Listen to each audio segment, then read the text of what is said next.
Before I start today, I just want to say a huge thank you to everybody who has subscribed to this channel. I saw that at the time of recording this, I have 201 subscribers here, which is crazy, and I want to say thank you to everybody who subscribed to this channel and to everybody who watches my videos and thinks they are good or they are fun. I really appreciate it. And it also motivates me to keep making content and to keep talking about the books that I read. I really hope that this is enjoyable to you and that you like my videos, whether you agree or disagree with my opinions. And yeah, I really, really appreciate it. Thank you very, very much. And yeah, let's start today's video. So yeah, hi and welcome back. Thanks for joining. My name is Berit and today I want to talk about Pachinko by Min Jin Lee. I'm gonna guess that you might have heard the title lately because not only is this book pretty popular, but also it has been adapted into a series on, I think it is AppleTV+. I'm not sure whether all the episodes are out while I'm talking about the book now today, because I haven't watched the series and I probably will not do that anytime soon because I don't have Apple TV+.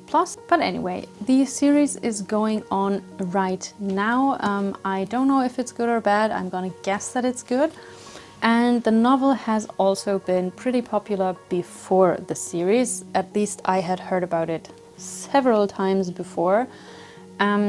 And to be very honest, I was kind of afraid that the positive things that I had heard about the book would give me so high expectations that the book wouldn't be able to deliver on these expectations. Because, you know, when everybody tells you that a book or a film is very, very good, then sometimes you have such high expectations that it's impossible for the book or the film to actually deliver on the level of expectation that you have.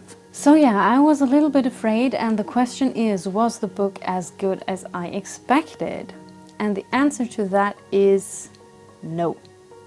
Because in a way it was better than what I expected. Just to give you a quick overview over this novel, it tells a story of 4 generations of a Korean family, and it spans the time from circa 1900 to 1989. The main character is for the most part Sunja. We start in this book with her parents actually. She is born to a poor family from Yeongdo, that's an island near Busan. Her father is a kind of disfigured fisherman, and her mother comes from a very, very poor family, and they own a boarding house in the village. And that is where Sunja grows up, and when Sunja is 16, she falls in love with Ko Hansu. Ko Hansu is from Jeju, which is also not very far away from Busan, I think, and he partly lives in Osaka in Japan.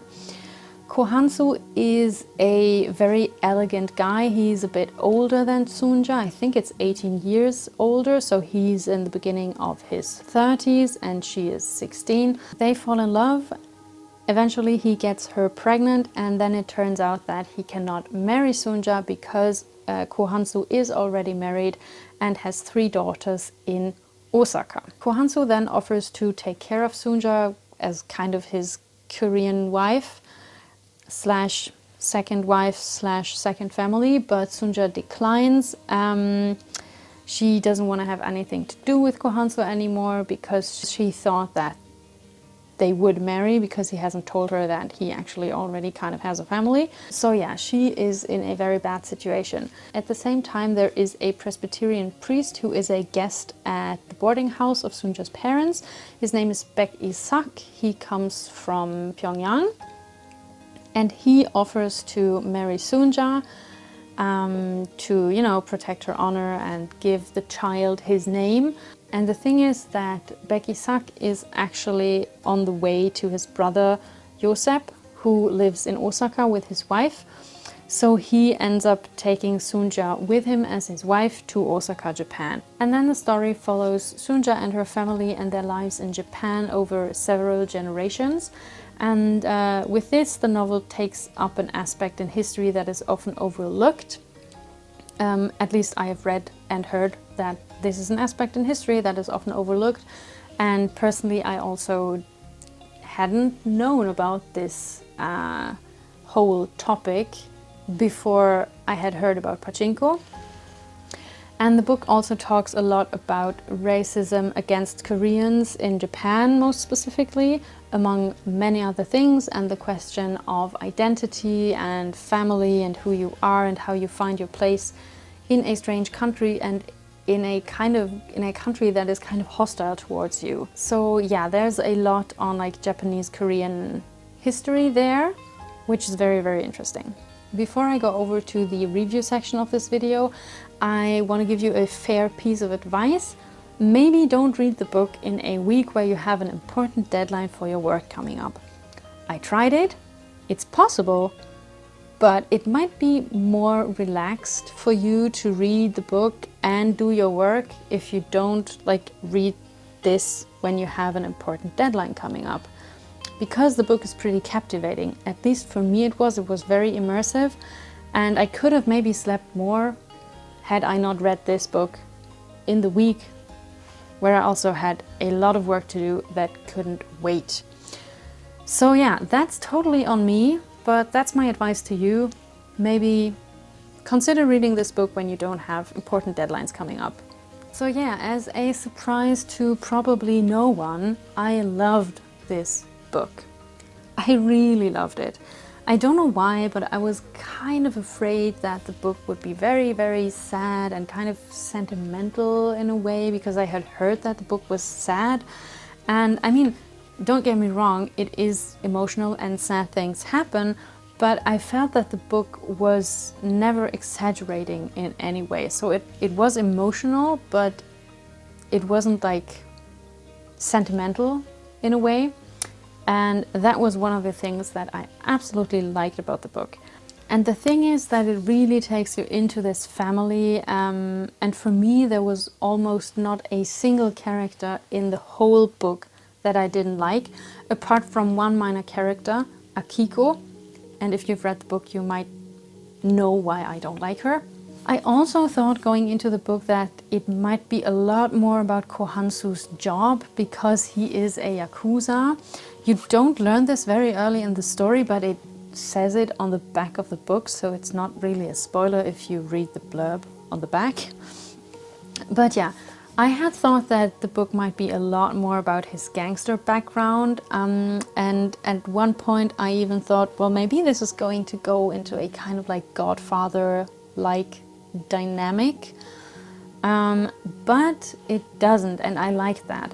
And don't get me wrong, I love The Godfather, both the movies and the book, but I just wasn't up for that kind of story in this novel, so I was glad that the book didn't make a huge point out of the Yakuza thing with Kohansu. And I think I was really drawn into the book. Like, I was gone for good at the point when Isak and Sunja go to Japan, when the journey starts and, you know, they leave Korea. There was something about the pacing of the book which I at the same time liked a lot and didn't love quite. But it's not even really a complaint, it's more of like an observation, and I'm not sure, like I have conflicting thoughts about this. So the book has 3 parts. The first part is Goyang, hometown, the second part is motherland, and the third part is Pachinko. And from the second part onwards, the book is pretty evenly paced. The second part spans like 30 or 40 years, and every few chapters you jump ahead just a few years, like 1 year, 2 years, maybe just half a year, maybe 3 years. So you have this ongoing progression that is pretty evenly distributed throughout the whole book. And in a way that is very cool, because this story for me didn't drag one bit. Not at one point in this book was I like, well, this is too much detail, this is too much going into that direction, I want to move on with the time, I want to move like forward. Not at all. Not a single line in this book was boring for me. But at the same time, I also would have loved sometimes to spend a little more time with some of the characters at some stages of their development.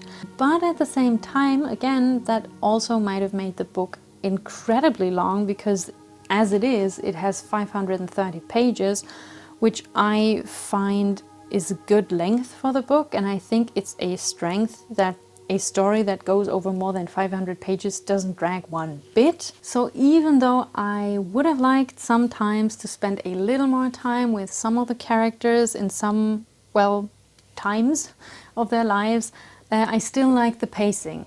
Even though sometimes I was like, don't drag me out of this, I don't want to go to the future already.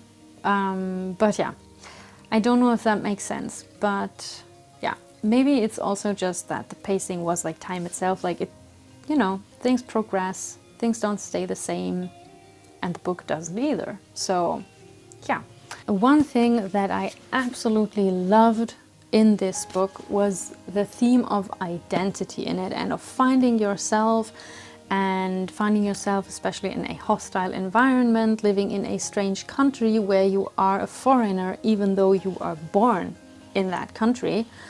The theme of holding together as a family, etc. And there was also one detail about this book, in this book, that absolutely excited me, and I got so caught up in it. I was so excited and worked up, and that was not even something in the story itself, but it was the motto of the third part. So each of the three parts of this book has like a motto, and like before the story starts. Like for the first one, it's a quote by Charles Dickens. And for the third part, it is a longer quote by Benedict Anderson from his book Imagined Communities. Benedict Anderson was a political scientist and historian, and Imagined Communities is a widely known work by him. And I got so worked up about the quote because I also read Imagined Communities for my work. And I really liked Imagined Communities. I thought it was super interesting. And I also think that the quote and the whole argument and idea in the book really fits the novel, and I thought it was so great that this was in the book. So in his book, Benedict Anderson writes about the nation and about nationalism, and he basically makes the argument that a nation is an imagined community, as his title suggests, and that the nation is a community that shares certain narratives that create a feeling of belonging together. And he also connects this imagined community to literature, especially to novels. So in the beginning of his book, in like the first 2 chapters pretty much, Anderson writes a lot about European history and about how significant changes took place in societies at the end of the Middle Ages and the beginning of the Enlightenment period. And among other things, what happened was that the status of religion changed. It kind of diminished in a way, and people didn't necessarily pledge their allegiance to a king by God's grace anymore, but to a nation and to representatives that they elected themselves. Of course, we didn't go from the Middle Ages to democracy straight away, but you get the idea that religion's place in society changed. Also, there were a lot of changes in languages, among others, because in a lot of places Latin was no longer the language of administration necessarily, and it was also more common to write and print vernaculars that were spoken in different regions in Europe. And also because of the invention of book printing and its further development, it eventually became less and less expensive to print books, not only like the Bible, but also books that were written in vernaculars, not in Latin, that people could read. Society became more alphabetized compared to the Middle Ages. And Anderson also writes that the alphabetization of people also led to, a increased feeling of belonging together in a certain community, because also with the rise of the novel that happened after the Middle Ages, people could also read about other people's lives and how other people felt in their language. And that, Anderson argues, also created a feeling of belonging together with other people whom you don't necessarily even know, but you kind of share narratives and imaginations that you have, and you kind of get a connection to other people even though you don't know them via the novel. So in a way, Anderson says that communities such as, for example, nations, are socially constructed, or as he says, imagined. This is an extremely abbreviated summary of one of the initial arguments that he makes about how the nation came to be and why it is an imagined community, as he says. I'm sure I don't remember everything correctly. Please don't come at me. I'm just trying to tell you why I was so worked up about it, because I think the whole idea of this shared narrative and stuff like that, it really fits the book. At least I thought that it really fitted the book. Thank you for coming to my TED Talk. Now we move on. I also really loved the title of the novel and how it relates to the story. So I had to Google what pachinko is, because I didn't know it before I started reading the novel. And it turns out that pachinko is kind of like a pinball game, but in Western pinball machines, what's called gaming board, like the area where you flip and play, it's more horizontal, while in a pachinko machine it's vertical. And you have kind of smaller balls that you use to play, and you kind of shoot them up the gaming board, if that's how you call it. And the goal is that the ball, there are small pins all over the board, which make the ball go in all kinds of directions. And the goal of the game is that you want the ball to land in one of the kind of cups that are on the gaming board, so that you win a prize, you win money. And you never know which way the ball will go and how its way will be manipulated by the pins on the board. This is a very bad explanation of what pachinko is, but you kind of get the idea, I hope, of how that game works. And for one thing, some of the characters start working in the pachinko business, which is a kind of gambling business that is mostly driven by Korean people in Japan. But the title also relates to the novel in another way, which I will now mark as a spoiler just in case, because I don't want to destroy anything for anyone here. So the other way in which the title of the novel relates to the story is that pachinko also kind of works as a metaphor for life itself, which I found super interesting. And this is taken up several times in the book in a quite direct way. I think it's 3 times. And the first time that I read the metaphor, I thought, hey, yeah, that is so true and that is so clever. Because they talk about how pachinko gives you hope in a way, because you don't know how the ball will move across the board, as you don't know how life will move. And you kind of hope that you win, you kind of hope for a positive outcome and that good things happen, but you kind of also don't know, because you don't know how life is changing and how life is moving. And I thought, well, that is a super clever metaphor. And then the second time around, I thought, oh yeah, still such a good metaphor. I really, really like how the title relates to the book. And then the third time around, I was like, okay, well, I got it now, I understood the metaphor. So this isn't even meant as criticism either. This was just something that I noticed while reading, because I think the 3 examples where they talk quite directly about how pachinko is kind of a metaphor for life, they are quite close to each other, and that's why I notice it, because taking up one metaphor 3 times in 530 pages is actually not that much. Anyway, cool title, cool metaphor, cool connection to each other. Yay, I loved it. And while we're in the spoiler part, I thought I might also mention who my favorite character is, and that was Noah, and that made me sad.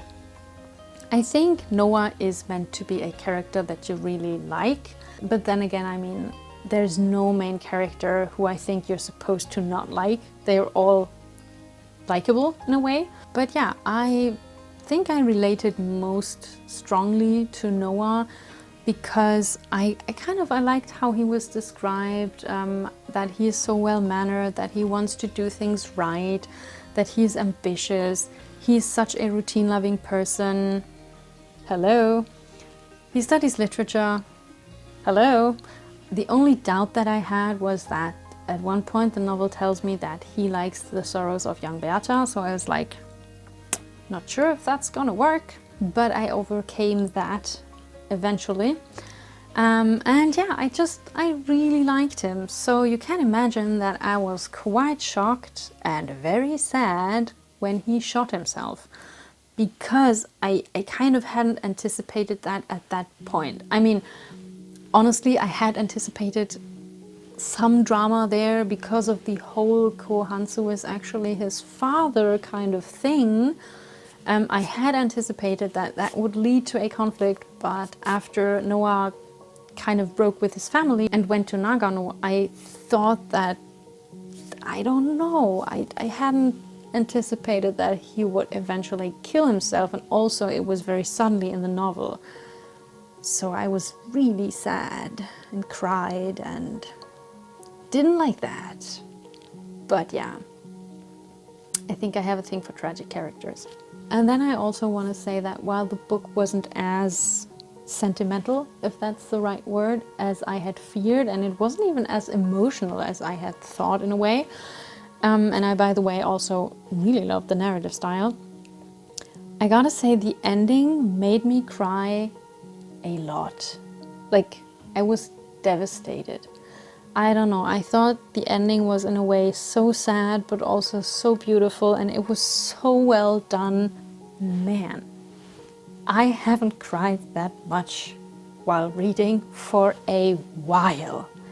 Like, in reality, I am a person who cries quite a bit, I'd say. Like, I am a crier, but when I'm reading, it takes quite something to actually make me cry, to make me react that strongly to, like, words on a page. And that book really made me cry, like more than one tear, more than one sob. I was like full on crying. I don't know. In summary, I loved this book so much. This is like a very, very perfect book for me. It was great. I also think that I will have a lot of joy rereading this book, and this for me is always a huge plus. I love it when I can read a book again and again and get joy out of like the rereading experience as well. And I think that this book will be one of those gems, you know. So on the off chance that you haven't read this book, go read it. If you like historical novels, that is. If you don't like historical novels, I don't know if you would enjoy this. I think I will not shut up about how much I like this book for a while now, so I'm already feeling sorry for the people who actually know me in reality, because it's coming for you. Anyway, I hope that you enjoyed this video. If you've made it through the whole thing up until this point, congratulations to you, because I think that I rambled a lot today. Yeah, let me know what you thought of Pachinko if you've read it, and also if you watched the series or if you are watching it. And yeah, maybe I'll see you in the next one. Bye.